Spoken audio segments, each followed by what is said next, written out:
자, 오늘은 건조아시아 북부아프리카 진행하도록 하겠습니다.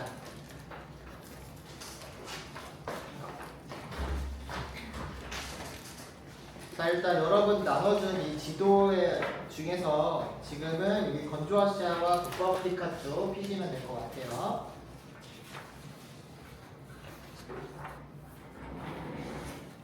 자, 여기 우리가 알아볼 건조아시아 북부아프리카 같은 경우는 이런 식으로 구성되어 있습니다. 여기 파키스탄 서부부터 해서 중앙아시아랑 서남아시아 쪽 그리고 북부아프리카 쪽이 들어가게 되는데, 북부아프리카 같은 경우는 어떻게 나눠지냐, 여기에 있는 사하라 사막의 북쪽을 기준으로 나타나게 됩니다. 사하라 이북에 있는 지역들 북부아프리카라고 하는데, 건조아시아와 북부아프리카의 가장 큰 특징은 건조기후가 나타난다는 거예요. 이 건조기후라는 거는 두 가지 형태로 나눠지게 되죠. BW와 BS로 나눠지게 된다는 거. 근데 여기 중에서는 전부 다 어쨌든 건조기후가 나타난다는 거. 또 한 가지 문화적 특징은 얘네들은 전부 다 이슬람교를 믿고 있다는, 이슬람교의 비중이 높다는 특징들을 가지고 있습니다. 자, 이런 관점들을 바탕으로 지역들 살펴보도록 할게요. 자, 먼저 건조아시아 북부아프리카의 자연환경 보면은 대체로 연 증발량이 강수량보다 많고 기온의 일교차가 큰 건조기후가 나타난다고 되어 있습니다. 그리고 일부 지역에서는 지중해성 기후가 나타나게 되는데, 지중해성 기후는 저번에도 얘기했지만 지중해 연안 지역에 분포한다고 했었죠. 또 대표적인 지역으로는 지중해 면에 있는 모로코라던가 튀니지, 그리고 이집트의 좀 일부 지역, 그리고 튀르키예, 이런 지역들을 들 수가 있겠습니다. 어쨌든 그 지중해랑 붙어 있으면 그 주변은 다 지중해성 기후가 나타나거든요. 자, 그래서 이 지역들은 사막 기후 같은 경우에는 북부아프리카와 아라비아 반도, 중앙아시아에 주로 분포하게 되는데, 특히 아라비아 반도에 사우디아라비아를 중심으로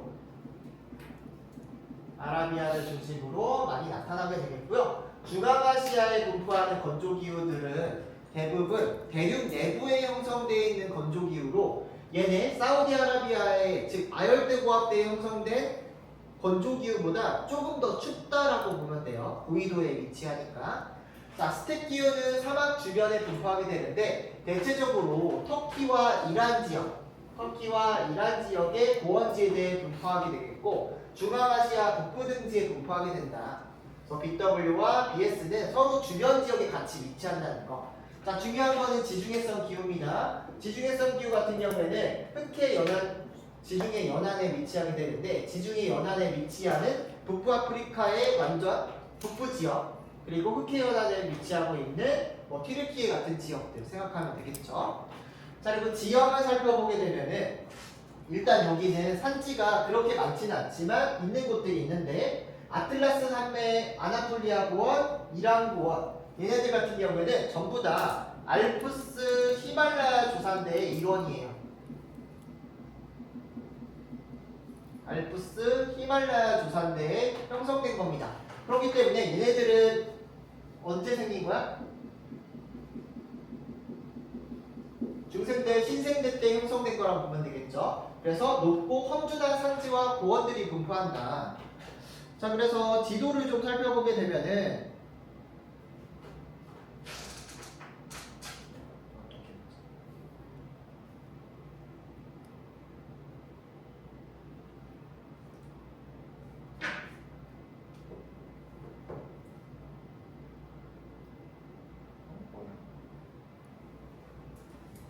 두 가지는 안 띄워진다. 이렇게 그거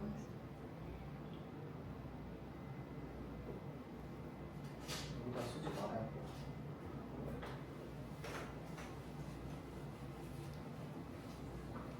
그래서 지도에다가 좀 체크를 해보면 어느 위치냐면은, 자, 이쪽에 이제 인도가 있죠. 인도가 있고 여기가 히말라야 산맥들이 이렇게 있잖아. 히말라야 산맥이 이렇게 있잖아. 히말라야 산맥이 있고 여기가 알프스 산맥이죠. 여기랑 이어진 여기 부분은 전부 다 알프스 히말라야 조산된 거야. 그래서 어떻게 흐름을 따라가냐면 이런 식으로 산이 이어진다고 보면 돼요. 하나의 큰 산맥이다 어떻게 보면은 히말라야 알프스 산맥은. 자 그래서 이란 같은 경우에 고원이 분포하게 되는 거죠. 무슨 고원이래? 이란이요. 응? 여기에 이란에 이란 고원이라고 되어 있죠. 네. 그리고 여기 터키 같은 경우에도 아나톨리아 고원이 있고 그리고 여기 알프스 산맥까지 이어지는 거다. 자 그러면 아틀라스 산맥은 어디 있냐? 이쪽에 있어요. 북아프리카 쪽에. 여기에 아틀라스 산맥이 있는 거야. 아틀라스 산맥이 있다는 거. 자 그리고 하천도 좀 살펴보게 되면은 하천은 항상 조금 높은 산에서 시작한다고 그랬죠. 중요한 하천으로는 여기에 아나톨리아 고원부터 시작해서 이렇게 흘러가는 티그리스 유프라테스 강이 있습니다. 티그리스 유프라테스 강 같은 경우에는 어떤 문명과 관련되어 있죠? 메소포타미아 문명과 관련되어 있죠. 자 그리고 여기 북아프리카 쪽에서는 아래쪽부터 이렇게 흘러가는 북쪽으로 흘러가는 강이 있어요. 이 강 이름이 나일강으로 이집트 문명과 관련이 있죠. 이집트 문명. 자, 그래서 건조아시아 북아프리카에 지형하면은 이것만 기억하시면 됩니다. 높은 산이 이 이란과 터키부터 해서 유럽까지 이어지고 북아프리카에 아틀라스 산맥이 있다는 거. 나머지 강은 티그리스 유프라테스가 흐르고 나일강 흐른다. 나머지는 다 건조 지역이다. 사막이나 스텝 기후 지역이다. 이렇게 생각하시면 되겠습니다. 되셨죠?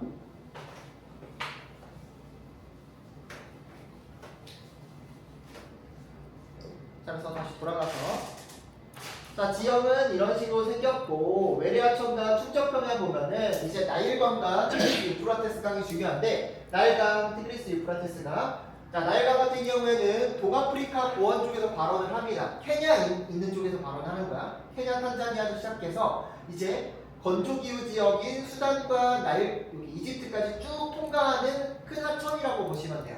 이집트 문명과 관련되어 있고 여기는 강이 흐르기 때문에 사람들이 살기 좋겠지. 건조기후인데 강이 흘러. 근데 여기는 증발량이 많다고 그랬잖아. 그 강도 다 메마를 거 아니야? 근데 메마른 것보다 훨씬 더 많은 유량이 흘러오기 때문에 사막에서도 강이 흐르는 거야. 그러니까 사람들이 살기 좋아서 이집트는 이 나일강을 따라서 사람들이 분포를 합니다. 자 그리고 티그리스 유프라테스강 같은 경우에는 터키 쪽에서 아나톨리아 고원에서 발원을 해서 페르시아만으로 유입되는 하천을 말하게 되는데 메소포타미아 평원을 발달하게 됩니다. 자 이런 메소포타미아 평원 같은 경우에는 스텝 기후 지역에 흐르게 되는 하천인데 스텝 기후 지역은 땅이 영양분이 많아요 적어요? 여기는 건조기후 반건조기후는 영양분이 많을까 적을까?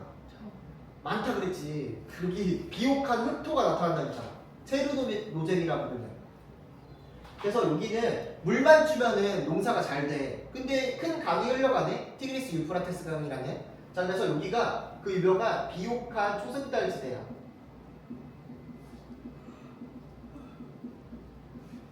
농업이 아주 잘 발달할 수 있는 곳이라는 거. 그리고 지중해 연안, 흑해 연안에 부분적으로 평야가 발달한다. 그래서 이런 높은 산지, 아틀라스나 아나톨리아, 이란 고원, 파미르 고원 같이 알프스 히말라야 조산대에 걸쳐져 있는 지역을 제외하고는 거의 다 평지라고 보면 됩니다. 자, 전통적인 생활 모습도 한번 보도록 할게요.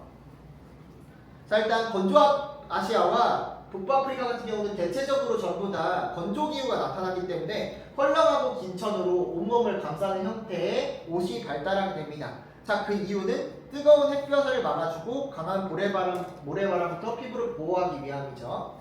자, 음식 문화 같은 경우는 대체적으로 이 사람들의 주식은 빵, 밀이에요, 밀.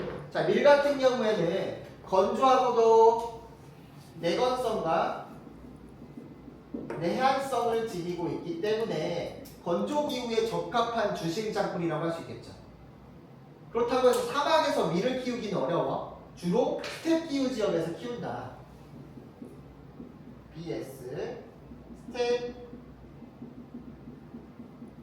기후 지역에서 빵을 키운다. 빵을 키운다. 밀을 키운다. 라고 보면 돼요. 자, 고기와 유제품 같은 경우에도 스텝 기후 지역에서 주로 키우게 되는데 여기서 말하는 고기와 유제품은 양 같은 것들이 되겠죠. 양이나 소. 얘들 돼지 먹어요? 안 먹어요? 안 먹어요. 먹어요. 자, 그래서 왜 스텝 기후 지역이냐면 여기는 유목 생활이 전통적으로 나타나다 보니까 주로 여기에서 소비가 된다라는 거. 자, 그리고 여기 대추야자 같은 경우에는 우리 세계들이 들었던 친구들은 다 한 번쯤 먹어봤을 건데 대추야자 같은 경우는 대표적인 사막의 농작물이죠. 그래서 얘는 오아시스 농업을 통해서 사막 기후에서 주로 키우는 작물이라고 보면 됩니다. 얘는 영양분이 풍부하고 저장성이 뛰어나. 잘 썩지가 않아. 그래서 우리가 먹었던 것들이 살짝 말린 거잖아. 그래서 그런 것들 당분이 높기 때문에 그래서 얘들을 주식으로 먹기도 한다고 합니다. 자, 그리고 유목민의 대표적인 육류 요리 케밥이라는 게 있죠. 케밥 어떻게 생긴지 알아? 이렇게 꼬챙이에다가 고기들을 막 덮어 씌워가지고 이렇게 굽는 거잖아. 그래서 주로 양고기를 사용하고 땔감이 적게 든다는 거죠. 왜냐면 얘네들은 그냥 은은한 열로 계속 데우는 거니까. 그래서 조리가 간편하다는 특징을 가지고 있다라는 거. 얘네들은 돼지고기를 해서 먹는다 안 먹는다? 돼지고기 케밥 있을 수 있어서 없는 거예요. 양고기나 소고기 먹는다. 자, 주거부다 보면은 사막기후 지역과 스텝기후 지역이 좀 다른데 사막기후 지역 같은 경우는 워낙 일교차가 커요. 일교차가 크고 낮에는 뜨겁기 때문에 평평한 지붕에 흙집으로 짓는다고 했습니다. 그리고 간격이 굉장히 좁은 형태를 가지고 있고 공기 정화를 위한 시설인 윈드타워, 바드기르라고 하는 윈드타워가 있는데 이게 뭐냐면 집이 이렇게 있잖아. 집이 이렇게 있으면 위에다가 굴뚝 같은 거를 이렇게 뚫어놔. 굴뚝을 이렇게 띄워놔. 자, 그러면은 집 안에서 뜨거운 공기가 발생해. 뜨거운 공기는 위로 가 아래로 가? 위로 가지. 뜨거운 공기가 이쪽으로 빠져나가. 자, 그러면은 빠진 자리에 찬 공기가 들어온다는 설정이야. 그래서 진짜 가면 시원하긴 시원하네. 근데 모르겠어. 그냥 에어컨이 더 시원하지 않을까? 자, 그래서 바드기를 나오면은 사막기후 지역이다 이렇게 가시면 돼요. 자, 스텝기후 지역 같은 경우는 그나마 풀들이 있죠. 근데 짧은 풀들이 있기 때문에 유목을 하는 유목민들이 이동생활에 적합한 이동식 가옥이나 또는 흙이나 가죽 이런 것들을 이용해서 만드는 집들이 나타난다라는 거죠. 그래서 이 부분은 어렵지 않고요.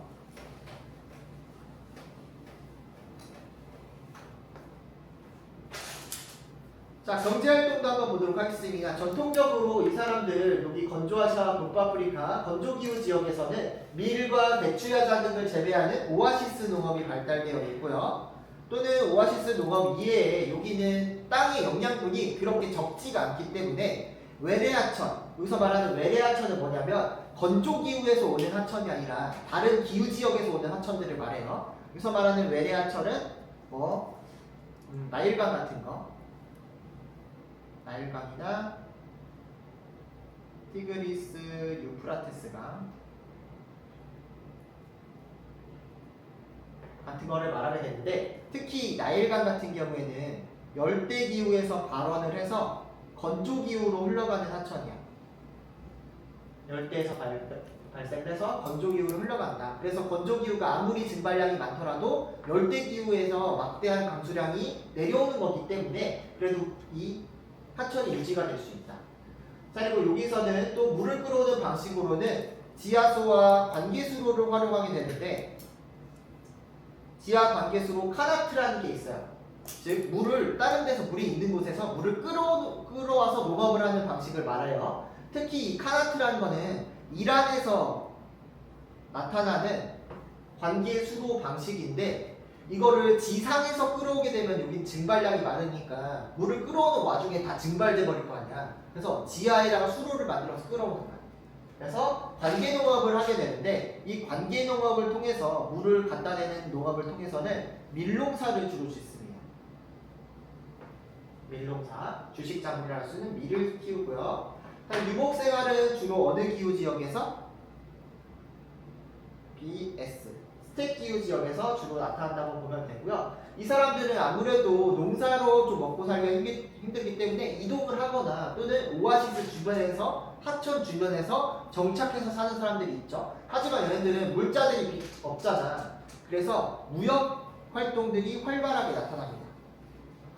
그래서 무리를 지어 이동하며 물건을 팔거나 교환하고 문화와 정보교류 역할을 한다. 이 과정에서 이제 동서양의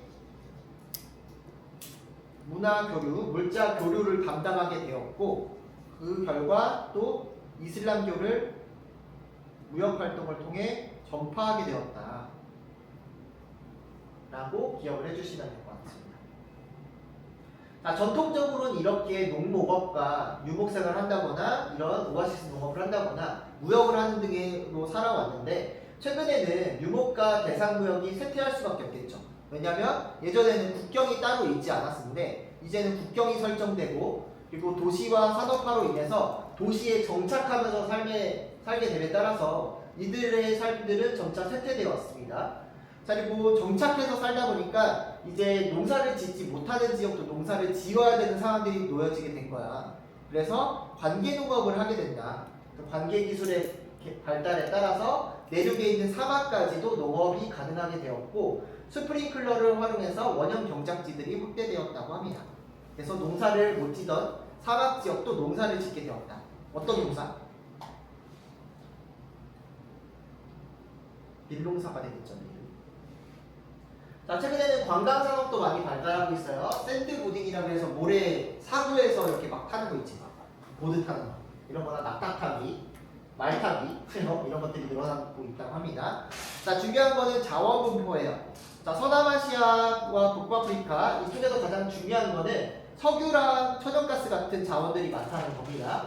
이 서남아시아 지역들 같은 경우에 특히 서남아시아 북아프리카 지역들 같은 경우에는 이 히말라야와 알프스 조산대가 쭉 이어지는 곳이죠.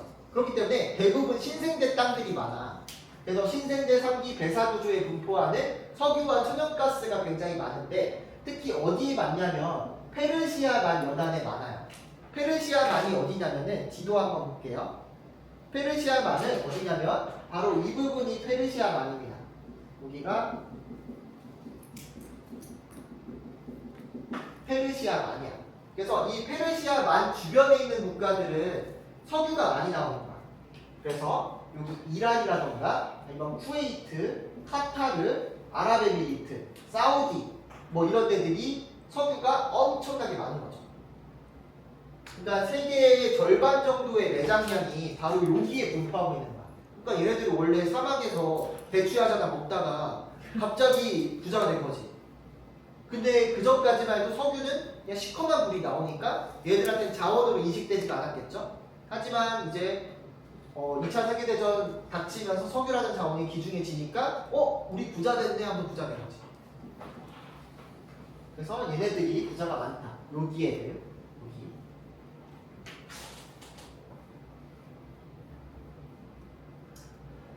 자, 그래서 세계의 총 매장량의 50%를 차지하고 있고 세계 총 석유 생산량의 30%를 차지하고 있다. 자, 그래서 북아프리카와 카스피 연안 등 같은 경우에도 북아프리카와 카스피해라고 내륙에 있는 바다 찾을 수 있나요? 지도에서? 카자흐스탄 있고 러시아 접해 있고 그 바다 주변에도 또 석유와 천연가스가 많아. 그래서 이 서남아시아 북아프리카 전부 다 웬만하면은 다 석유랑 천연가스는 가지고 있어요. 그래서 주로 소유관과 유조선을 통해서 유럽과 북아프리카, 동아시아 등으로 수출을 하게 됩니다. 그래서 국가별 석유 매장량 비율을 보면은 여기 사우디아라비아 석유 굉장히 많죠. 그리고 이란, 이라크, 러시아, 여기 쿠웨이트, 아랍에미리트 전부 다 서남아시아에 있는 국가니까 확인할 수 있고요. 천연가스도 어디에 많냐면 이란, 카타르, 투르크메니스탄, 사우디아라비아 전부 다 이제 서남아시아 지역에서 석유나 천연가스가 많다. 그래서 굳이 구별을 해보자면은 석유가 많은 지역은 일단 사우디 그리고 뭐 이라크 그리고 쿠웨이트 이런 데라고 보면 되고요. 그리고 천연가스 비중이 좀 높은 데들은 이란이라던가 카타르 이런 데들을 생각하시면 됩니다. 이게 아랍에미리트. 근데 사우디는 이 석유도 많고 천연가스도 많아요. 그래서 석유 중심이다 그러면은 이라크나 아랍에미리트 골라주시면 되고, 천연가스 중심이다 이란이나 카타르 살펴보시는 게 중요합니다. 이란도 역시나 석유 많으니까 카타르 보고 찾는 것도 중요해요. 자, 이런 서남아시아 지역 같은 경우는 과거에는 경제 개발을 못했기 때문에 석유를 캘 수도 없었어. 캐는 방법도 몰랐기 때문에 2차 대전 이후에는 선진국이 주로 이 석유들을 캐서 가져갔어. 근데 선진국들은 이 석유가 나라 거가 아니라 기업 거야. 한 기업들이 석유를 찾아내고 채취를 하는 방식으로 성장을 했단 말이야. 그래서 영국이나 미국, 네덜란드의 석유 메이저 기업이 얘네들을 개발을 시켜준 거야.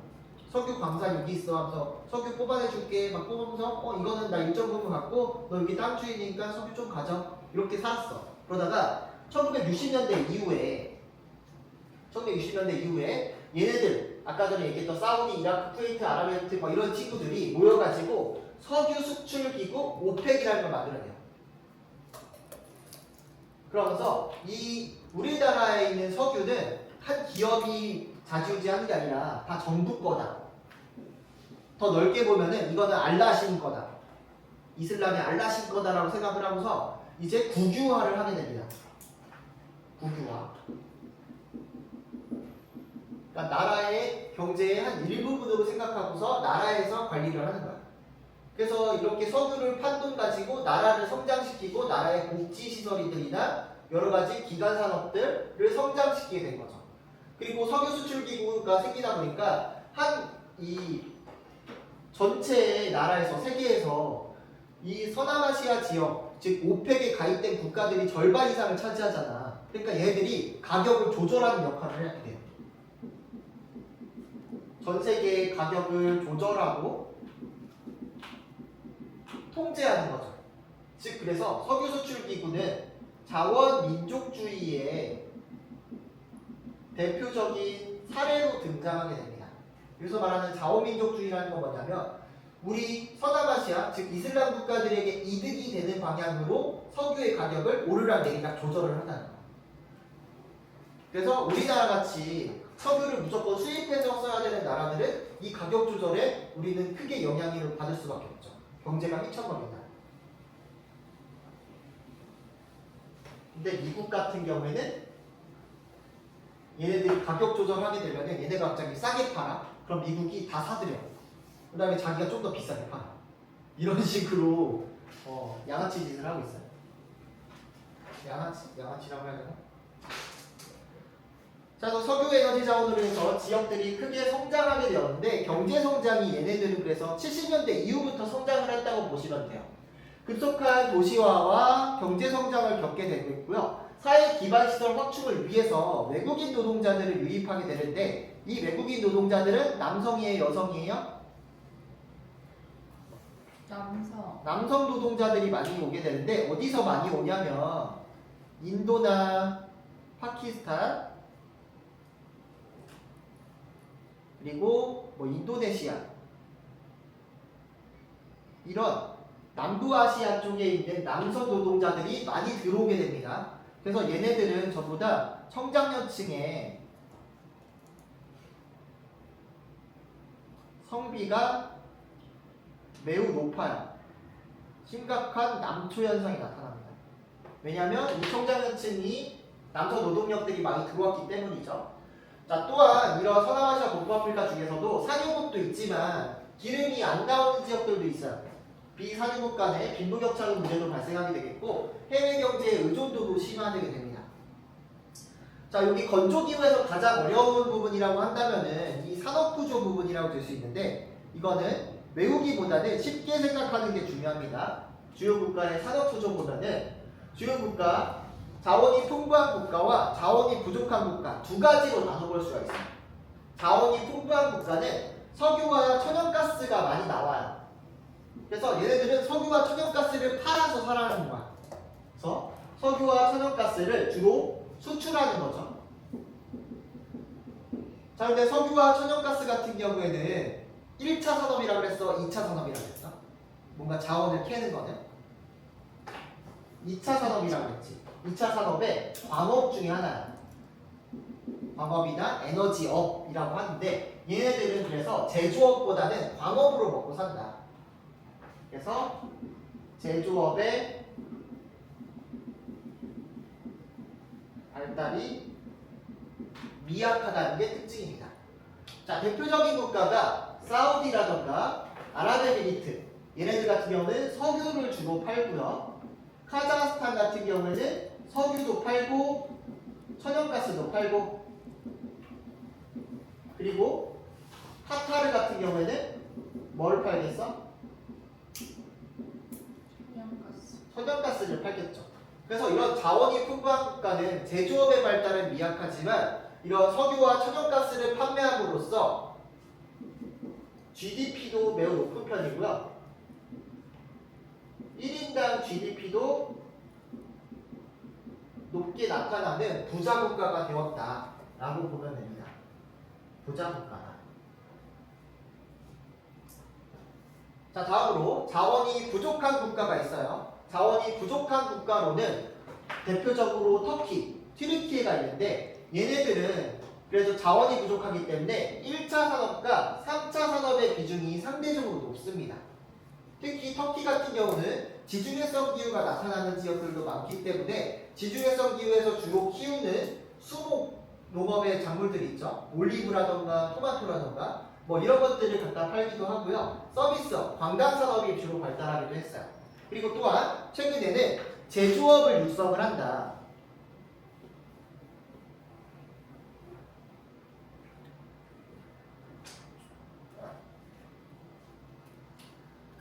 제조업을 육성하게 되면서 2차 산업의 비중도 늘려가고 있습니다. 자, 그래서 터키가 이렇게 있고요. 자, 그래서 이 건조 기후에서, 그러니까 건조아시아 북부아프리카에서 좀 구별을 나눠보자면은, 자원이 풍부한 국가로는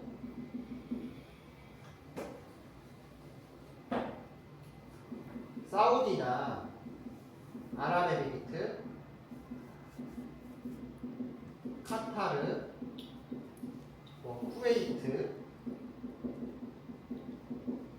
이런 페르시아만 주변에 있는 국가들 플러스 카자흐스탄 같은 경우에도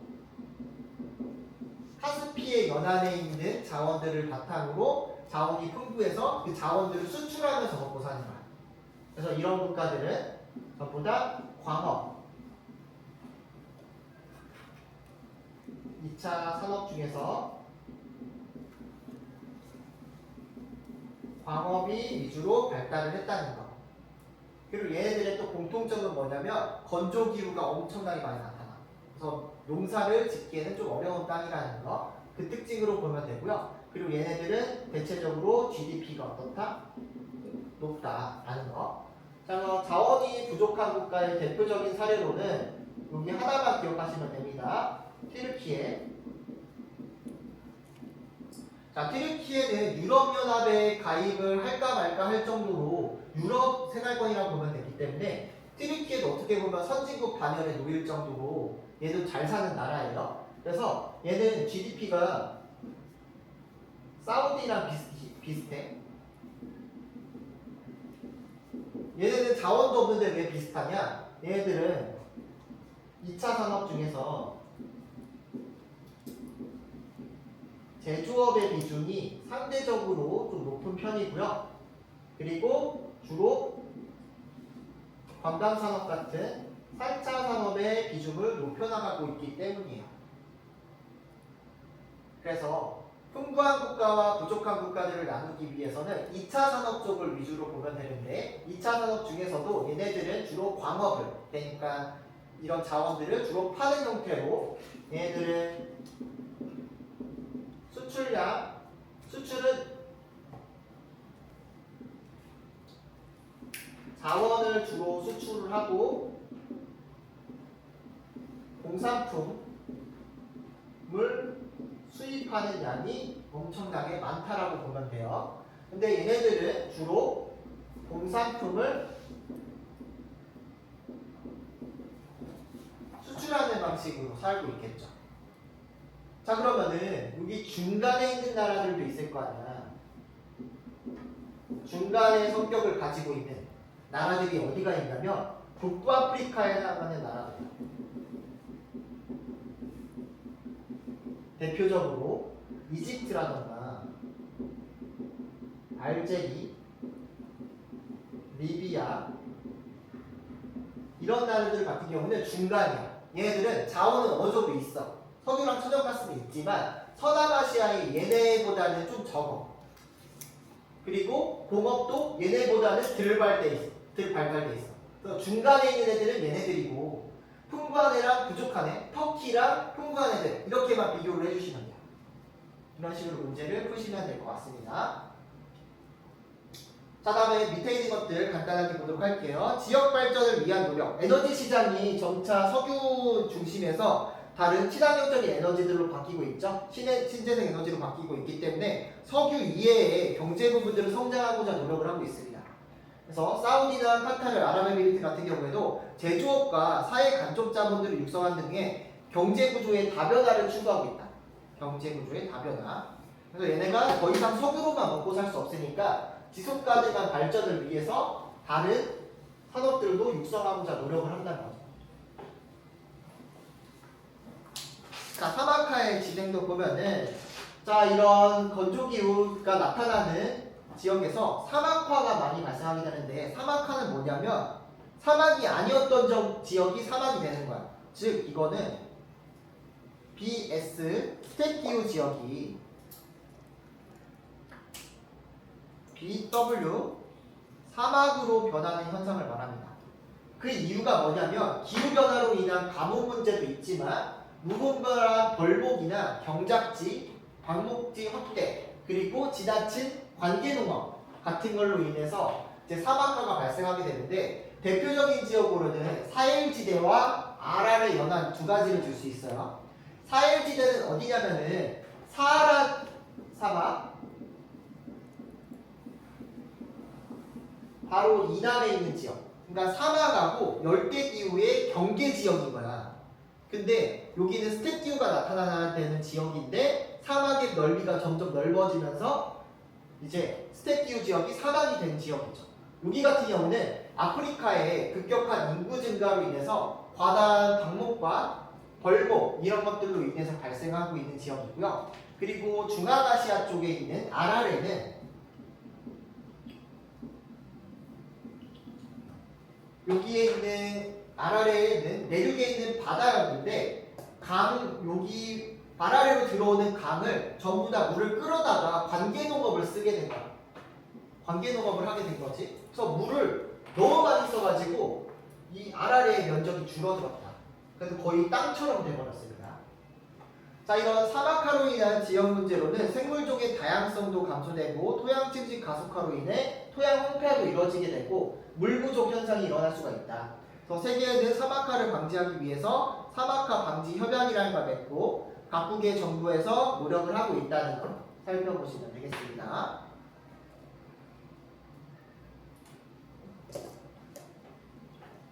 자, 그래서 문제 몇 가지만 풀어보면요.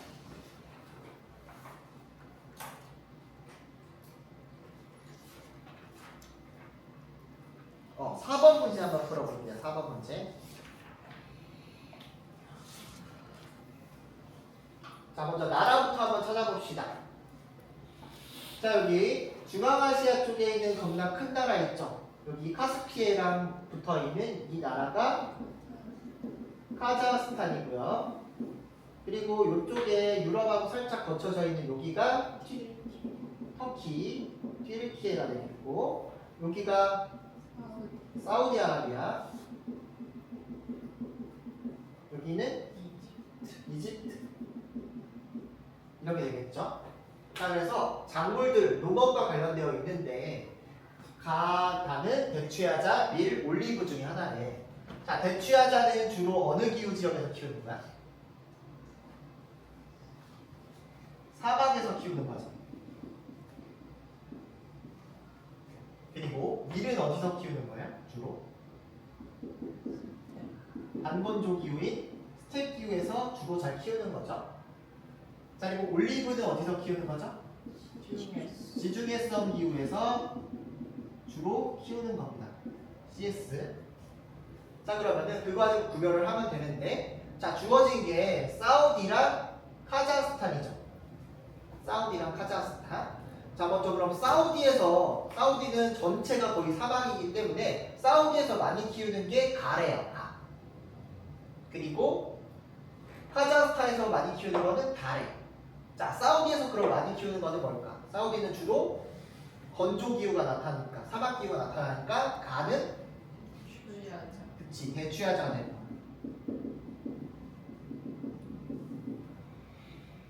대추야자. 그럼 카자흐스탄에서 많이 키우는 다는 뭘까요? 밀일까 올리브일까? 밀이겠지. 왜? 스택 기후, 우리 지중해성 기후가 나타나는 지역은 지중해 연안 지역이라고 그랬죠. 네. 여기 빨간색으로 칠한 이 부분만 지중해성 기후가 나타난다고. 지중해랑 딱 붙어져 있는 부분. 자, 근데 여기 카자흐스탄은 지중해성 기후가 나타난 게 너무 멀지. 여기는 대체적으로 스택 기후 지역이 나타난단 말이야. 그래서 얘네들은 뭘 키운다고? 카자흐스탄은 밀을 많이 키우겠죠. 밀. 자, 그럼 나는 뭐가 되는 거야? 올리브가 되는 거지. 자, 그러면은 A, B로 구별했을 때 A, B는 이집트 아니면은 터키겠죠. 자, A 같은 경우에는 대추야자를 많이 키우고 B 같은 경우는 올리브랑 밀을 많이 키운대요. 자, 대추야자를 많이 키운다는 거는 사막이 넓게 나타난다는 얘기죠. 그럼 이집트일까 튀르키예일까? 그치, 여기가 이집트가 되는 거고 B가 튀르키예가 되는 거예요. 자, 그래서 1번 가는 빵의 반죽 재료로 이용된다. 대추야자로 반죽하지 않겠죠. 얘는 밀을 얘기하는 거고, 나는 영양분이 풍부하고 저장성이 뛰어난 유목민의 주요 식량으로 이용된다. 이 말은 대추야자를 뜻하는 겁니다. 자, 가는 나보다 세계 생산량에서 서남아시아 지역이 차지하는 비중이 높다. 가는 대추야자고 나는 올리브인데, 자, 서남아시아 지역은 건조 기후의 범위가 넓을까요? 지중해성 기후의 범위가 넓을까? 건조 기후가 더 넓겠지. 그래서 여기 대추야자가 올리브보다 생산량이 서남아시아 차지하는 비중이 더 높겠죠.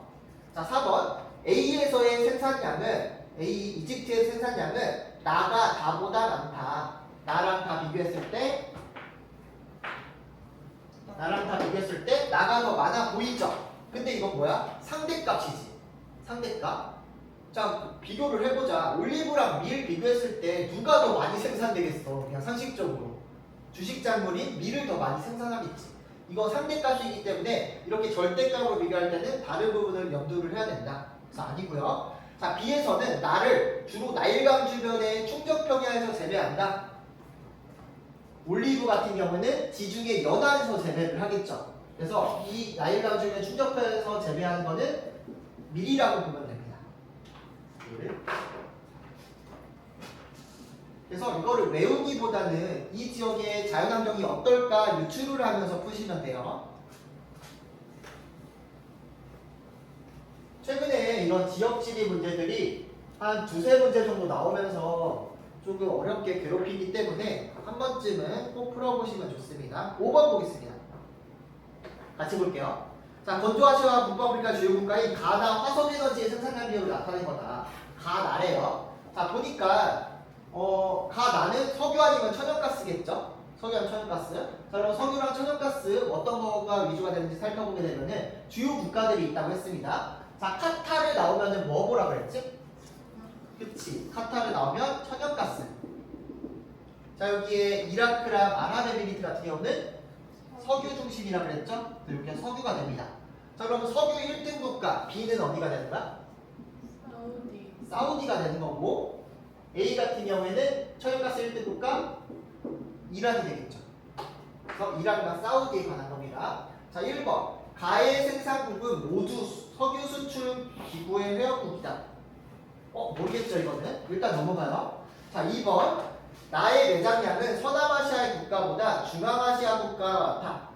석유의 매장량은 페르시아만. 즉, 서남아시아 쪽이 제일 많다 그랬죠. 그래서 아니고요. 자, 3번. 가는 나보다 세계 생산량에서 건조아시아와 북아프리카가 차지하는 비율이 높다. 천연가스 같은 경우에는 이런 서남아시아뿐만 아니라 유럽에도 많이 매장되어 있다고 그랬지. 유럽. 그래서 아닐 거고요. 자, A는 건조아시아 북아프리카 중 가해 수출량이 가장 많다. 북아프리카 중 천연가스의 수출량 가장 많나요? 이것도 애매하죠? 모르죠? 자, 5번. A는 이란, B는 사우디다. 그래서 이게 정답이 됩니다.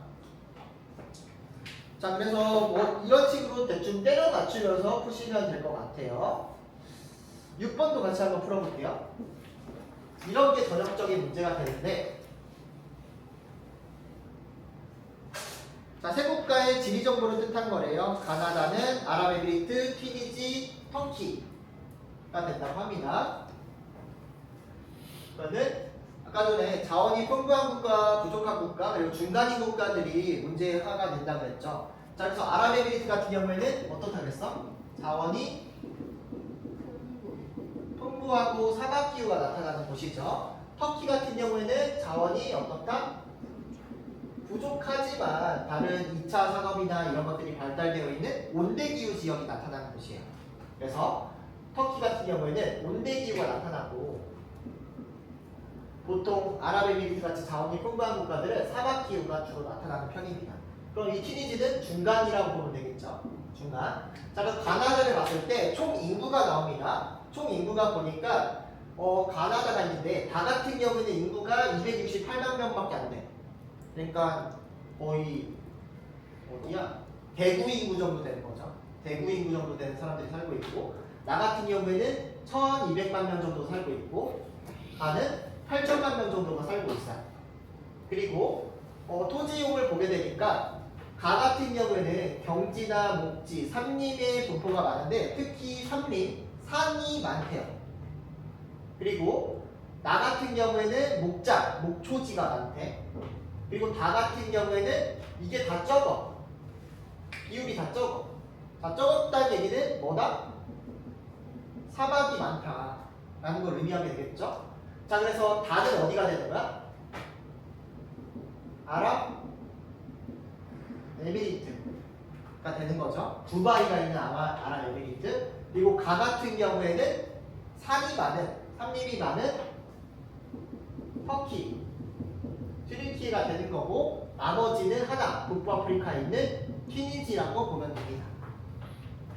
자, 그래서 1인당 국민 총생산 소득도 한번 보게 되면은 제일 돈을 많이 버는 국가, 부자 국가인 아랍에미리트 찾아주면 되고, 그 다음에 튀르키예 같은 경우에도 국민 소득이 꽤 높다고 했죠. 사우디랑 비슷할 정도로 가장 많은 데가 북아프리카에 있는 이런 곳이다 라고 보면 됩니다. 자, 기억. 가는 가보다 국민 총소득이 많다. 여기서 말하는 국민 총소득은 이거랑은 좀 다른 거지. 이건 1인당이니까. 그래서 인구수를 곱해보면은 대충 나오겠죠. 그래서 국민 총소득은 누가 더 많아? 가랑 가 비교했을 때. 인구가 얘랑 비교하면 거의 40배 정도 차이 나잖아? 근데 얘는 40배 정도 차이가 나니? 40배? 차이 안 나죠? 그래서 가가 더 많다고 보면 되고, 나는 가보다 농업 생산액이 많다. 나는 가보다 농업 생산액이 더 많을까요?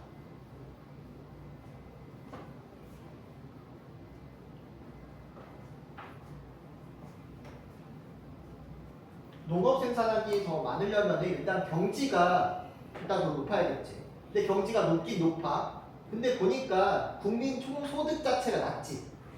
그 말은 소득에서 차지하고 있는 농업 부분들이 작다는 걸 의미하면 되겠고, 생산액도 적다라고 보면 되겠죠. 자, 다음에 3번 디귿. 다는 나보다 청장년층 인구 성비가 높다. 청장년층 인구 성비가 높다라는 얘기는 이제 외국인 노동자, 남성 외국인 노동자가 많이 들어왔다는 걸 의미하게 되겠죠. 그래서 이런 외국인 노동자가 많이 들어와 있는 국가 세 국가가 있어요. 사우디, 카타르, 아랍에미리트. 이 세 국가 같은 경우에는 석유로 완전 떼부자가 된 나라이기 때문에 국민들이 일하기를 싫어해요.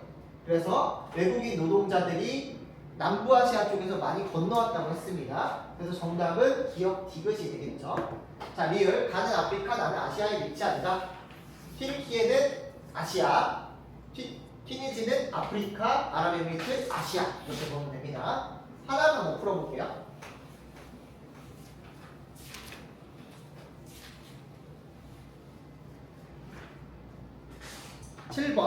7번만 풀어볼게요. 자, 이거 한번 맞춰보세요. 나라만 좀 알려주면은 여기가 튀르키예, 여기가 이집트,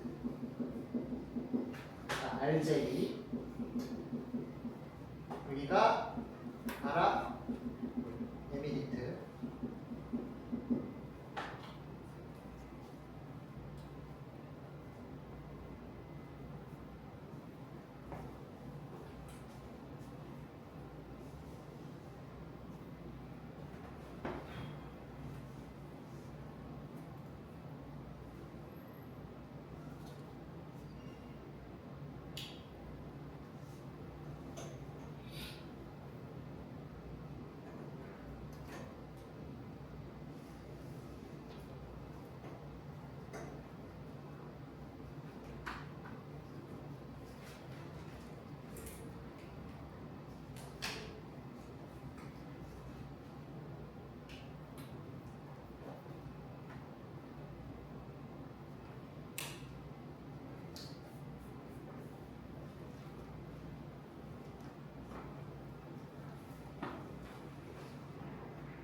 풀었어? A, B, C, D만 좀 맞춰보면은 자, 우리 자원이가 튀르키예, 이집트, 아랍에미리트, 알제리 이렇게 나온다고 했었죠. 그래서 풍부한 국가랑 부족한 국가들을 좀 나눠보게 되면은 풍부한 국가, 자원이 풍부한 국가로 이제 아랍에미리트를 들 수가 있다고 했죠. 그리고 부족한 국가로는 튀르키예 이렇게 보고 판단을 하면 되겠죠. 자, 그리고 이런 풍부한 국가, 아랍에미리트나 사우디나 카타르는 전부 다 부자 국가라고 했습니다. 자, 그러면 ABCD 중에서 좀 찾아보게 되면은 아랍에미리트를, 자, 먼저 이런 풍부한 국가들은 광물과 에너지 자원에 의한 수출액이 많겠죠. 그래서 광물과 에너지 자원의 수출액이 많은 것들을 보게 되면은 C랑 D를 볼 수 있죠. 비율을 보게 되면 그 중에서도 총 수출액 자체가 많은 데가 잘 사는 국가라고 볼 수 있겠지. 그래서 C가 뭐가 되는 거야? 아랍에미리트가 되는 거야. 아랍에미리트. 자, 다음에 아랍에미리트를 제외하고 이제 공업 제품이 많은 것들 같은 경우는 자원이 부족하니까 뭔가 만들어서 파는 걸 많이 하는 국가들이겠죠. 그래서 공업 제품의 비중이 높은 B가 튀르키예가 되는 거야. 자, 그러면은 이집트랑 알제리가 문제야. 이집트랑 알제리가 문제인데 그럼 어떻게 찾아낼 거냐? 이집트랑 알제리 비교했을 때 누가 더 인구가 많고 어디가 더 잘 사는 국가일까? 알제리 들어봤니 니네 근데? 들어만 봤지. 잘 안 들어봤으면 뭐야? 못 사는 나라겠지. 그래서 수출액으로 봤을 때 서로 비슷비슷하지만 얘가 조금 더 높은 거 봐서, 특히 농림 축수산물 1차 산업이 발달한 거 봐서 나일강 유역을 바탕으로 농업이 발달한 A를 이집트로 봐야 되는 거고요. 파란색, 빨간색 이집트. 그리고 총 수출액이 작고 광물과 에너지 자원 중심의 수출이 많은 D가 알제리가 됩니다. 특히 북부아프리카 중에서 자원이 그나마 북부아프리카에서 자원이 많은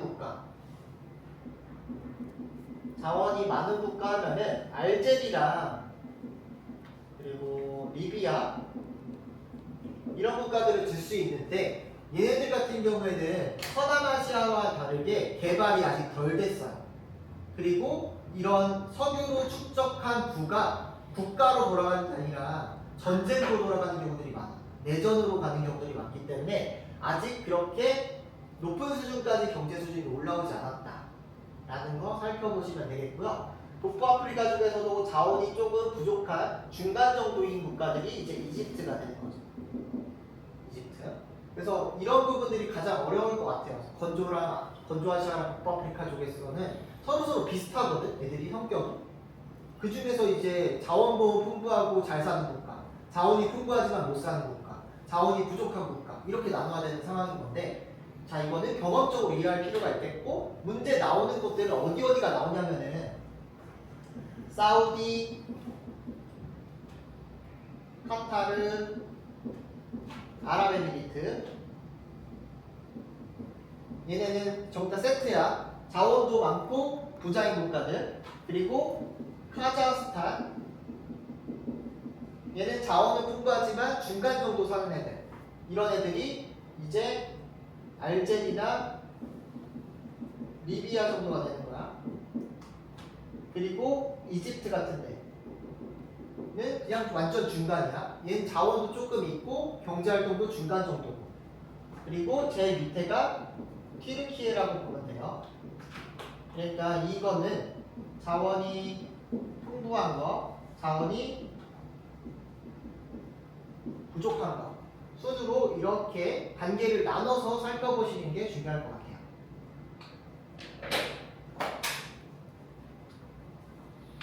그래서 나오는 데는 딱 정해져 있다. 얘네들 말고는 안 나와요.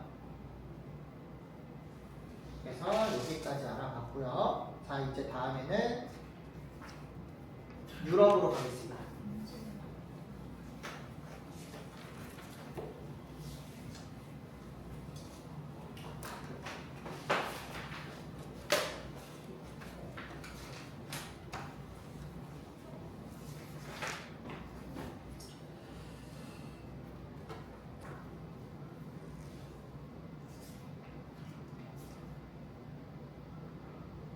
유럽은 아무래도 수능 특강 자료를 피면서 보는 게 좋아서 이거를 부분 보면서 설명할게요. 자, 먼저 유럽과 북부아프리카의 특징한다면은 전부 다 좀 선진국의 비중이 높다는 겁니다. 유럽과 북부아프리카는 아메리카는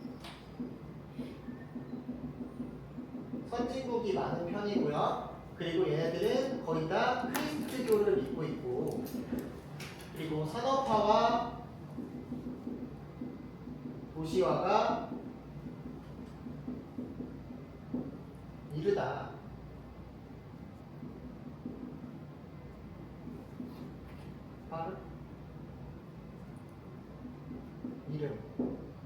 이런 특징을 가지고 있습니다. 그래서 문제가 나온다면 어떤 것들이 나오게 되냐면 공업지역 변화, 그리고 도시, 그리고 뭐 경제 관련해서 나올 확률들이 많다는 거. 자, 그래서 유럽과 북아메리카의 공업부터 보도록 하겠습니다. 자, 먼저 유럽의 공업지역의 변화를 보게 되면은 공업지역은 지난번에 잠깐 설명했지만 제일 먼저 경공업이 발달하고 경공업 다음에는 중화학공업이 발달하고 중화학공업 다음에는 첨단 산업으로 발전한다고 그랬죠.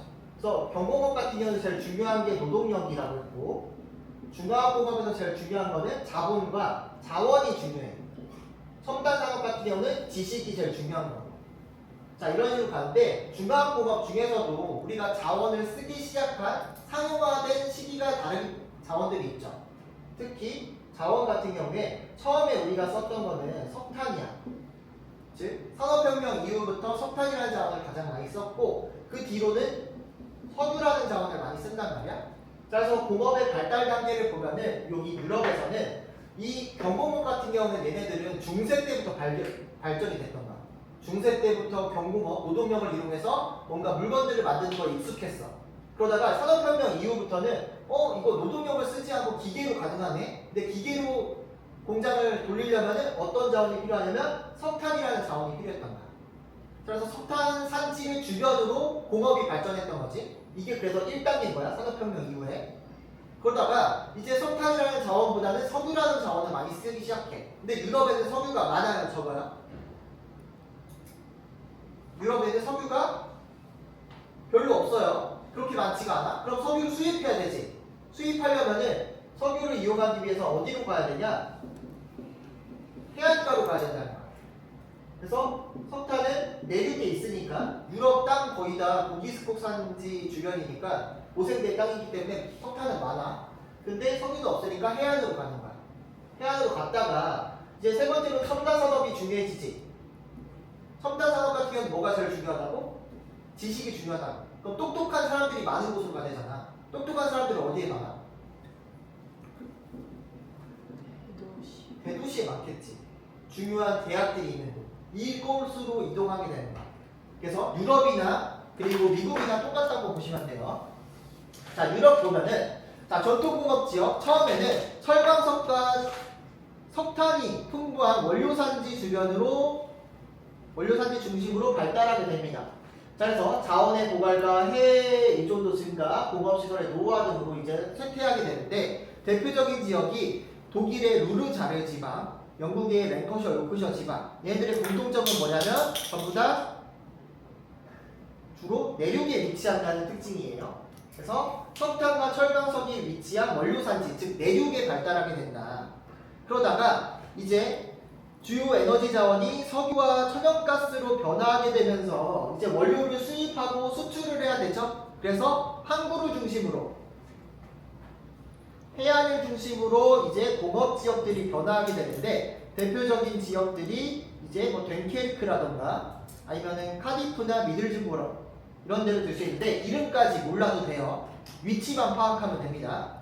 자, 세 번째로는 대도시와 주변 지역으로 첨단 산업들이 중심으로 발달하게 되겠죠. 연구소와 대학이 인접한 지역으로 산업 클러스터라는 걸 형성하게 되는데 이것들은 좀 외워주시면 좋습니다. 프랑스의 소피아 앙티폴리스, 스웨덴의 시스타 사이언스 시티, 핀란드의 오울루, 여기다가 영국의 케임브리지 사이언스 파크가 있는데, 이거는 수능 특강에 있는 그림 한번 보고 말씀드릴게요. 자, 유럽의 공업 지역입니다. 자, 보시면은 3개의 지역으로 나눠지게 되는데, 첫 번째 여기 쇠퇴하는 공업 지역으로 표시된 곳이 어디냐면은 독일의 루르 자르, 그리고 여기 뭐 영국에서 중부지방 이런 데들이에요. 대표적으로 다 내륙에 위치한 특징을 가지고 있죠. 내륙에 있어요. 자, 그러다가 두 번째로 발달한 지역이 해운과 하운의 교통 발달 지역이다. 즉 제품의 원료, 석유의 수입과 수출이 가능한 지역들이지. 여기 로테르담, 덴케르크, 르하브르, 미들즈부러 전부 다 공통점은 뭐냐면 내륙에서 해안가로 갔죠. 해안가로 갔고, 자, 세 번째로는 이제 첨단 기술 산업 지역들이 발생하게 됩니다. 즉 여기서는 똑똑한 애들, 대학이랑 같이 연관을 지어야 되니까 어디로 가냐면 여기 소피아 안티폴리스, 여기에 제3 이탈리아, 스웨덴의 시스타 사이언스 파크, 영국 런던을 중심으로 하고 있는 케임브리지 사이언스 파크. 그래서 이거는 그럼 어떻게 외우냐? 내륙하고 해안 간 다음에 여기에서 한 군데만 외워. 딱 두 군데만 외워. 첨단 산업 지역은 프랑스의 남동부에 위치한 소피아 안티폴리스, 여기 끄트머리, 그리고 영국에서 동남쪽 끄트머리, 여기 두 개만 외우세요. 왜냐면 얘네들은 하나만 나오지 않거든. 하나만 딱 가리킨다면 물어보지 않아. 여러 군데를 표시해줘야 돼. 왜냐면 하나만 표시했을 때 애매해. 그래서 여러 군데를 같이 표시해줘야 되니까 여기랑 여기만 외워. 나머지는 내륙에서 해안, 그 다음에 여기랑 여기 이렇게만 외우면 됩니다. 자, 그럼 이거 관련된 문제 한번 볼게요. 뒤쪽으로 넘기면은 1번 문제 있어. 1번 문제 보면은 ABC가 있는데, ABC. 자, 먼저 A를 보니까 내륙 지역을 중심으로 되어 있죠. 내륙 지역. 그래서 이게 뭐야? 석탄 중심으로 하고 있는 전통적인 산업 지역. 그 다음에 B 같은 경우에는 해안가에 있네. 해안가에 있으니까 이거는 석유를 중심으로 하고 있는 중앙공업 지역. 그 다음에 C 같은 경우는 여기랑 여기가 뭐라 그랬지? 여기랑 여기. 프랑스 동남쪽, 영국 동남쪽. 여기가 소피아 안티폴리스, 케임브리지 사이언스 파크. 다른 데는 볼 필요 없어. 헷갈려. 이런 데 보면 헷갈리잖아. 여기랑 여기만 보라고. 그러면 이거는 첨단 산업 지역. 즉 발달 순서는 A, B, C 순으로 가는 거죠. 자, 그럼 여기서 설명하는 지역들을 한번 찾아볼게요. 첫 번째, 광부들이라는 별명의 축구 구단지 연고지로 유명한 독일의 겔젠키르에는 루르 지역 중심을 위치한 도시로 과거에 석탄과 철강 산업이 발달했대. 자, 그렇다는 얘기는 원료 산지를 중심으로 분포하는 어느 지역? A 지역이라고 할 수 있겠죠. 전통 산업 지역. 자, 그 다음 쪽 보면은 프랑스의 툴루즈는 대학과 연구기관이 많은 교육 도시고 뭐 운하가 있으면 유산을 가지고 있대. 그러면서 대표적인 첨단 산업 지역이 됐대요. 첨단 산업 지역이니까 C, 소피아 안티폴리스를 얘기한다고 보시면 되겠습니다. 이거는 문제 유형이 딱 이 그림 제외하고는 안 나와요. A, B, C로가 구분해. 그런 거니까 만약에 나오더라도 헷갈리지 말고 내륙에서 해안으로, 그리고 중요한 첨단 산업 지역 두 지역, 이 지역만 기억하시면 됩니다. 뭔가 학원 선생님처럼 알려줬네.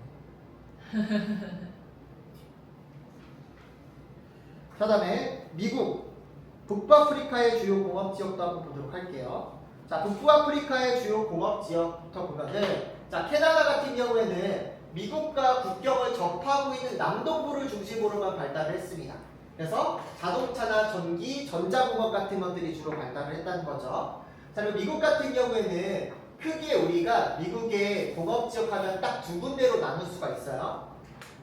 뉴 잉글랜드 공업 지역부터 중대서양 연안, 5대5 연안 여기까지를 우리가 러스트 벨트라고 합니다. 즉, 이 러스트 벨트 지역은 중화공업, 그러니까 전통적인 공업이 발달한 지역이야. 그래서 뉴 잉글랜드 같은 경우에는 뉴욕 쪽이거든. 그러니까 미국의 이 러스트 벨트는 미국의 북동부 쪽에 위치한 공업 지역이에요. 그래서 러스트 벨트라고 하는데, 자, 여기는 뉴 잉글랜드 지역 같은 경우는 미국에서 역사가 가장 오래된 지역, 뉴욕 지역을 생각하면 됩니다. 그리고 중부 대서양 지역 같은 경우는 뉴욕의 아래쪽 지역, 넓은 소비시장, 풍부한 노동력, 편리한 교통을 바탕으로 기계와 제철 공업이 발달했대. 제철에는 어떤 자원이 필요하지? 석탄과 철광석이 필요하지. 자, 그럼 석탄과 철광석을 어디서 갖고 오냐? 5대5 연안. 풍부한 철광석과 석탄, 편리한 수온을 바탕으로 제철, 자동차, 기계공업이 발달했대. 그러니까 여기까지가 전통적인 산업지역, 미국의 전통적인 산업지역인 러스트 벨트라는 거야. 여기가 전통 산업지역이다. 그래서 철광석이나 석탄을 가지고 제철이나 자동차, 기계 같은 것들을 주로 만들었던 거예요. 자, 근데 요즘에 각광받는 건 뭐라 그랬어? 중화공업이 아니라 첨단 산업이라고 했죠. 첨단 산업이기 때문에 이제 첨단 산업이 발달할 수 있는 곳들은 어디였냐면 여기 아래쪽에 있는 썬벨트 지역이에요. 썬벨트 지역은 어디에 위치하냐면 미국의 남서부에 위치하는 곳들입니다. 그래서 여기는 새롭게 떠오르는 공업 지역이라고 보면 되는데 두 군데로 나눌 수 있어요. 멕시코반 연안, 여기는 남부 쪽이야. 그리고 태평양 연안, 여기는 서부 쪽이야. 자, 남부 쪽의 멕시코반 연안은 멕시코랑 국경을 맞대고 있는 곳인데 여기는 주로 석유화학이나 우주산업들이 발달한 곳이에요. 석유화학, 우주항공산업. 우리 나사 들어봤죠? 나사가 위치한 곳이 이 멕시코반 연안에 위치한 공업지역에 있는 곳이에요. 그래서 우주산업, 항공산업들이 발달한 곳이고요. 태평양 연안은 서부에 위치한 캘리포니아 일대를 들 수가 있는데 여기 같은 경우에는 주로 반도체나 전자공업들이 발달을 해요. 그래서 실리콘밸리가 여기에 있어. 그래서 IT 산업 위주로 되어 있다. 즉 첨단 산업 위주로 되어 있다는 거. 자, 그러면은 이런 러스트벨트라고 할 수 있는 북동부 지역은 점차 쇠퇴를 했겠죠. 쇠퇴. 이건 좀 이따 알아보고. 그다음에 멕시코 같은 경우는 미국과 국경을 접하고 있는 북부 지역에만 공업이 발달했습니다. 이 북부 지역을 뭐라 부르냐면 마킬라도라라고 해요. 마킬라도라. 자, 멕시코는 미국보다 인건비가 비쌀까요? 쌀까요? 저렴하겠지. 그러다 보니까 미국에 있는 기업들이 멕시코 애들한테 일을 시키면 인건비를 조금만 줘도 되잖아. 그래서 국경에다 공장을 짓는 거야. 그래서 제품이나 이런 것들, 원료나 이런 것들은 전부 다 미국에서 갖고 온 다음에 멕시코 애들한테 조립을 시키는 거야. 그래서 멕시코 애들은 조립만 하고 인건비 가져가는 거지. 그래서 미국하고 멕시코 국경 사이에 마킬라도라라고 하는 조립형 공업단지들이 쭉 위치하게 되는 거야. 자, 그래서 아래쪽에 미국, 북아메리카의 공업지역 변화도 보면은 방금 얘기했던 것처럼 러스트벨트 전통공업지역에서 공업의 중심지가 이동하게 됩니다. 자, 전통공업지역은 철광석이나 이런 것들을 주로 바탕으로 했는데 얘들을 많이 쓰다 보니까 해외에서 사오는 게 더 싼 거야. 해외 의존도도 증가를 하고 신흥공업국이라고 할 수 있는 우리나라라던가 중국이라던가 인도 이런 애들이 철광석이나 제철 이런 것들을 더 잘 만드는 거지. 그러니까 굳이 미국에서 철을 만들 필요가 없어. 사오는 게 더 싸. 자, 그리고 공업 구조가 변화하면서 이제 중화공업 쪽에서 첨단 산업 쪽의 중심이 변화하게 되니까 굳이 여기 지역이 흥할 필요가 없는 거죠. 그러면서 북동부의 러스트벨트에서 남부와 서부에 위치한 썬벨트 지역으로 이동하게 되는데 왜 썬벨트냐면 더 따뜻한 지방이니까. 남부 지방이니까. 자, 썬벨트의 공업 입지 조건은 기후 자체가 온화해. 북동부는 좀 춥단 말이야. 근데 여기는 온화해, 따뜻해. 그리고 밑에는 멕시코만 일대에 석유와 천연가스가 엄청 많단 말이야. 그래서 석유를 이용한 거. 그리고 인구 유입으로 인한 노동력 증가, 지방 정부의 지원 등에 의해서 러스트벨트에서 썬벨트로 이동한다. 이거랑 관련된 수특강 살펴보게 되면은 자, 미국의 공업지역 하면은 여기 보면은 크게 두 군데로 나눠볼 수가 있어요. 자, 여기 부분이 러스트벨트야. 러스트벨트. 자, 그래서 이게 5대5죠, 5대5. 5대5 연안 주변에서 석탄이랑 철광석이 되게 많아. 그래서 이걸 바탕으로 여기서는 제철공업이나 자동차를 발달시켰던 거죠. 제일 유명했던 지역이 디트로이트 같은데, 시카고 이런 데가 유명했던 거야.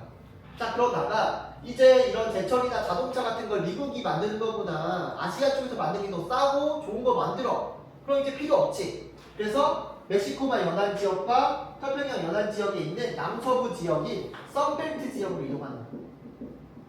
선벨트. 자, 그래서 멕시코만 연안의 남부 쪽에서는 이제 석유나 우주에 대해서 공부를 하고, 태평양 연안 로스앤젤레스, LA나 샌프란시스코 여기 있는 곳은 여기는 이제 IT 산업 위주로 개발을 했다는 거죠.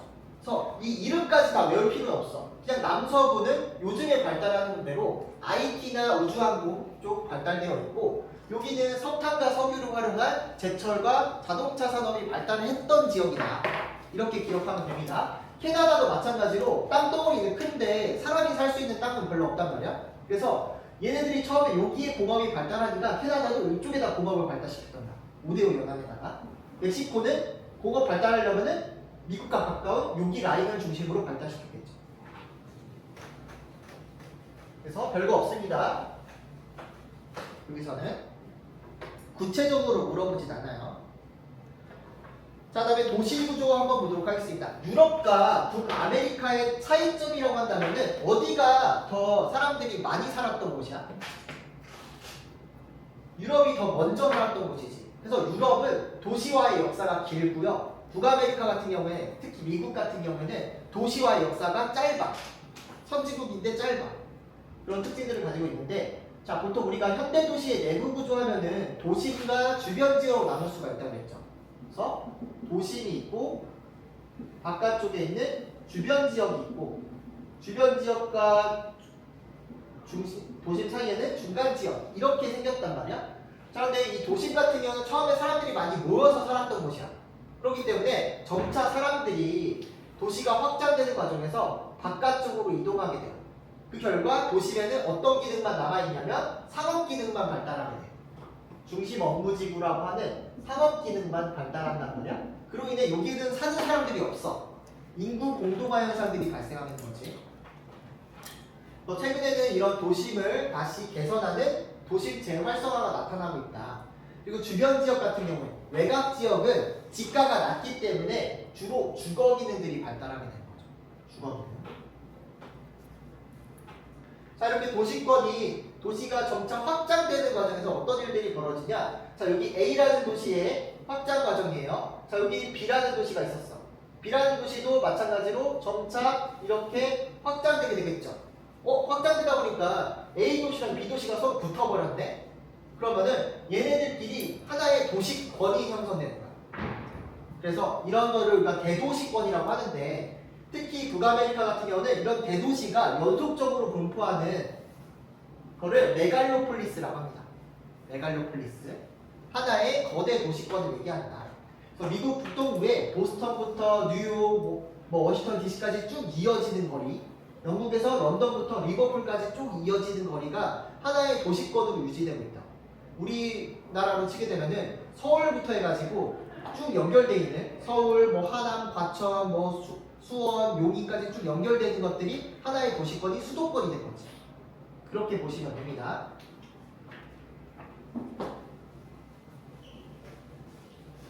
자, 그래서 유럽의 주요 도시의 내부 구조와 북아메리카의 주요 내부 구조가 좀 다른데, 유럽 같은 경우에는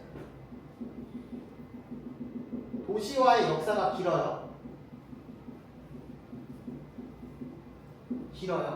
그리고 미국 같은 경우에는 도시화의 역사가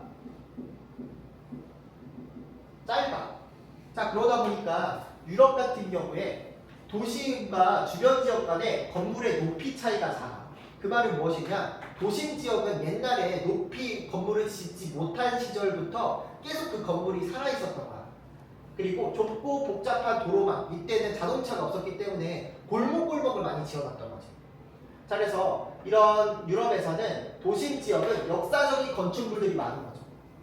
그래서 요즘 파리올림픽 하는 거 봐더라도 에펠탑 중심으로 작은 집들이 놓여있잖아. 우리나라 같으면 그게 가능하겠어? 경복궁 중심으로 전부 다 높은 빌딩들이 있잖아. 안 보이잖아. 자, 그처럼 역사적인 건축물들이 많고요. 고소득층의 거주 지역이 도심에 위치하고 있어요. 그러니까 에펠탑 보면서 사는 사람들이 전부 다 부자라는 거죠. 자, 그리고 도시의 주변 지역에는 저소득층의 이민자들이 거주하게 되는데 이런 이민자들은 아무래도 지들끼리 모여서 살겠죠. 그래서 거주지 분리 현상이 나타난다. 그리고 외곽 지역으로 갈수록 이제 새로운 상업지구나 주거 지역들이 형성되는데, 자, 북아메리카 같은 경우는 도심에서 외곽으로 갈수록 도시 건물의 높이가 점차 낮아지는 경향이 나타나요. 왜냐하면 북아메리카 같은 경우에는 도시화의 역사가 짧아. 그래서 완전히 새로 계획을 할 수가 있는 단계야. 근데 도심 같은 경우는 접근성이 높고 많은 사람들이 쉽게 찾아줄 수 있는 곳이다 보니까 땅값이 비싸겠지. 땅값이 비싸면 건물을 옆으로 넓힐까 위로 넓힐까? 위로 보내겠죠. 고층화가 되어 있는 거야. 그래서 이 도시의 모습들을 보여주면은 유럽 같은 경우에는 위가 도심이고 위가 주변 지역이라고 했을 때 건물의 높이가 비슷비슷해. 이렇게 나타나. 자, 근데 미국 같은 경우에는 도심과 주변 지역 간의 차이를 보면 도심은 이렇게 높아. 높다가 주변 지역으로 갈수록 낮아져. 이런 형태의 도시 구조를 보인다는 거죠. 그래서 북아메리카 같은 경우에도 역시나 거주지 분리 현상이 나타나게 되는데 도심은 중심 업무 지구가 형성되어 있어서 고층 빌딩이 많이 거주를 많이 있어요. 그리고 도심의 주변 지역은 이제 소수민족이나 저소득층이 분포하게 되겠고, 특이하게 또 여기 외곽 지역에는 고소득층이 분포하게 됩니다. 그래서 유럽 같은 경우는 고소득층이 어디에 있다고? 도심 주변에 전통적인 그런 문화 경험과 함께 건축물과 같이 있다면은 미국 같은 경우에는 고소득층이 외곽 쪽에 있다. 외곽이 넓게 저택을 구성하고 있는 거지.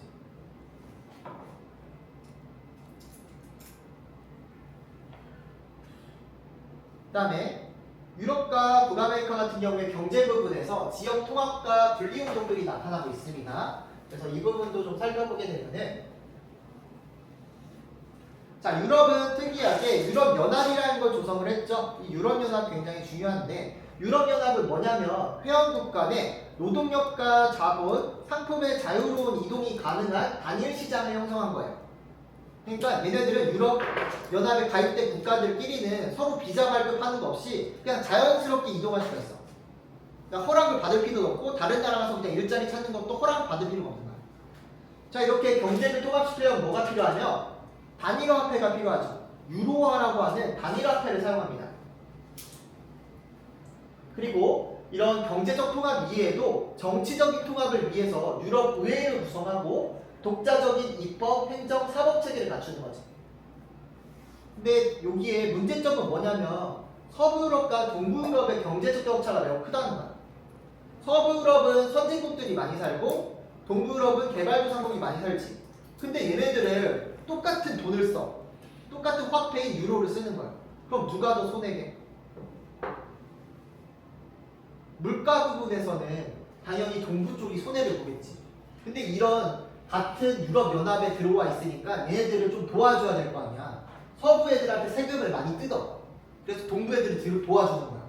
그러니까 서부 애들은 불만이 많이 생기지. 특히 서부에 있는 독일이나 프랑스나 영국 같은 데가 굉장히 손해를 많이 봤어. 그러니까 영국이 짜증나는 거야. 야, 우리가 돈을 얼마나 버는데 얘네들한테 이렇게 다 줘야 돼? 야, 나 나갈래 하면서 영국이 탈퇴를 했죠, 최근. 이걸 뭐라 불러? 브렉시트라고 합니다. 브렉시트로 인해서 이런 과제들 때문에 영국이 탈퇴를 했다 라는 거 기억해 주시면 돼요.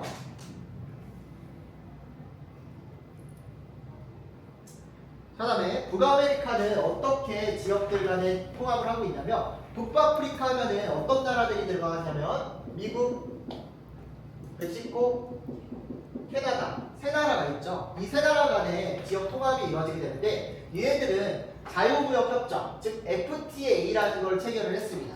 그래서 얘네들은 약간 정치적으로 경제적으로 통합할 것까지는 아니고 그냥 미국은 자본과 기술이 있고 캐나다는 자원과 돈이 있고 멕시코는 노동력이 있으니까 우리들끼리 좀 상호 보완적인 관계가 잘 되잖아.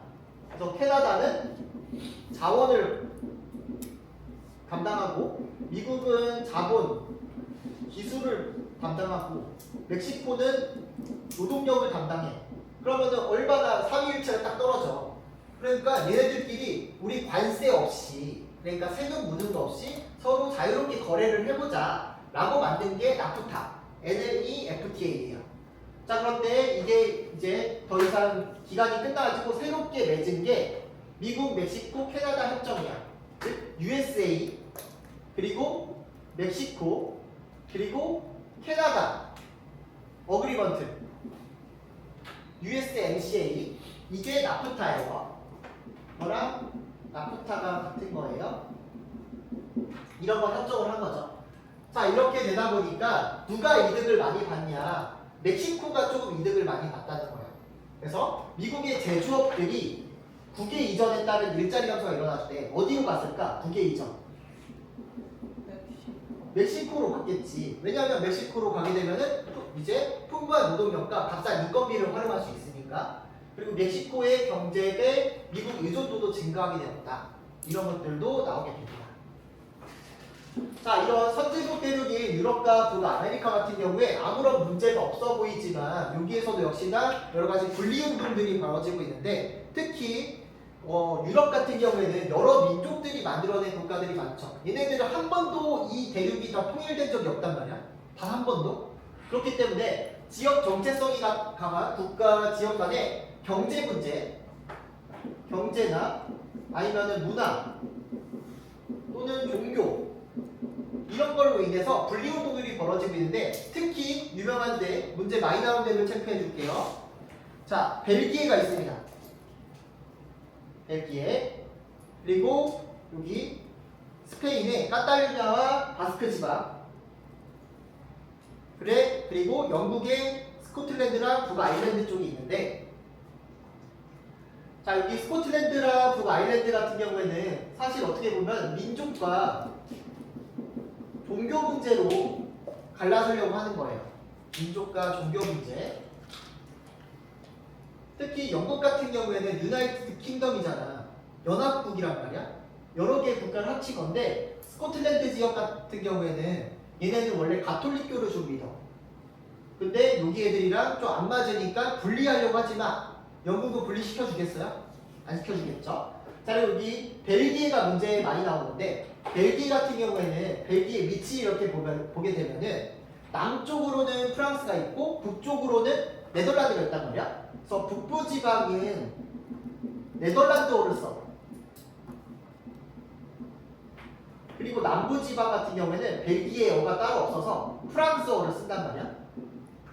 자 근데 어느 지방이 더 잘 사냐면 네덜란드를 쓰는 플란드르 지방이라고 하는 북부 지방이 경제적 순위가 엄청 높아. 그러니까 얘네들 먹여 살리기 싫은데 우리 분리할 건데 하면서 나타난 게 벨기에의 분쟁이에요. 그래서 벨기에는 언어와 경제 문제 때문에 나누려고 한다라는 거예요. 자, 그리고 이탈리아의 파다니아 지역도 역시나 경제 문제인데 이 파다니아 지역을 자세히 보면은 아까 전에 우리가 봤던 신산업지대라고 할 수 있는 제3이탈리아가 있는 곳이야. 즉 이 북부 지방은 명품 생산단지가 있는 곳이거든. 이탈리아를 먹여 살리는 경제 기업 중에서 가장 큰 게 명품 산업이야. 그래서 여기는 잘 사는 곳이고 남부는 못 사는 곳이거든. 그러니까 얘네들을 분리하려고 하는 거고. 코르시카 성 같은 경우는 약간 문화랑 관련돼 있고 여기 스페인 여기가 중요한데 스페인 같은 경우는 약간 민족적인 문제예요. 그리고 바스크도 역시나 민족 문제인데 에스파냐도 세계사를 했던 친구들은 알겠지만 통일왕국이에요. 통일왕국인데 여러 민족들을 같이 통합시켜 놓은 거란 말이야. 그 중에서도 카탈루냐 지방 같은 경우에는 얘네는 바르셀로나 지방을 중심으로 바르셀로나라고 하는 지방을 중심으로 이 카탈루냐에 있는 민족들이 주로 살았거든 여기. 그런데 이 바르셀로나가 축구 FC 바르셀로나 이런 데도 알잖아. 경제력이 되게 좋아. 그러다 보니까 우리 분리하겠다 라고 주장하는 곳이고, 항상 분리 독립을 위한 투표를 해서 투표를 넘기지만 그냥 스페인이 그냥 무시해버리고 하는 과정이다. 그래서 진짜 카탈루냐 분리 독립에서 투표가 찬성이 많이 나왔을 때 메시가 이때 바르샤에 뛰었거든. 그래서 메시를 이제 스페인 리그에서 볼 수 없느냐 있냐 말면서 반론을 했었던 곳이 있고요. 자, 그리고 바스크 지방이라고 해서 여기 위쪽에 있는데 이것도 마찬가지로 바스크 민족이 사는 곳인데 분리 독립을 원하는 곳입니다. 그래서 스페인에서는 이 두 군데가 있다는 거 기억을 해주시면 되고요. 자, 북아프리카 쪽에서는 캐나다를 생각할 수가 있는데, 캐나다 같은 경우는 언어를 뭘 쓰죠 원래? 원래 영어를 사용하잖아. 근데 캐나다의 퀘벡주라 그래서 5대5 연안 위쪽에 있는 퀘벡주에서는 과거에 프랑스계 이민자들이 주로 살았던 곳이야. 그렇기 때문에 여기는 프랑스어를 사용합니다. 영어가 아니라 프랑스어를 본주 뚜레뚜레 하는 거야. 그러니까 얘네들 같은 경우에는 우리가 언어도 다르고 캐나다도 우리가 다 먹여 살리니까 우리도 분리하겠다 라고 주장을 하고 있는 상황인 거죠. 자, 이렇게 해서 유럽과 북아메리카 내용까지 맞춰봤고요. 지역지리 문제는 그냥 어떻게 막 변형돼서 문제가 많이 나오지 않으니까 간단하게 문제를 좀 풀어보시기를 바라겠습니다. 그래서 오늘 여기까지 하고요. 내일 사하라이나 아프리카와 나머지 부분 알아보도록 할게요. 수고하셨습니다.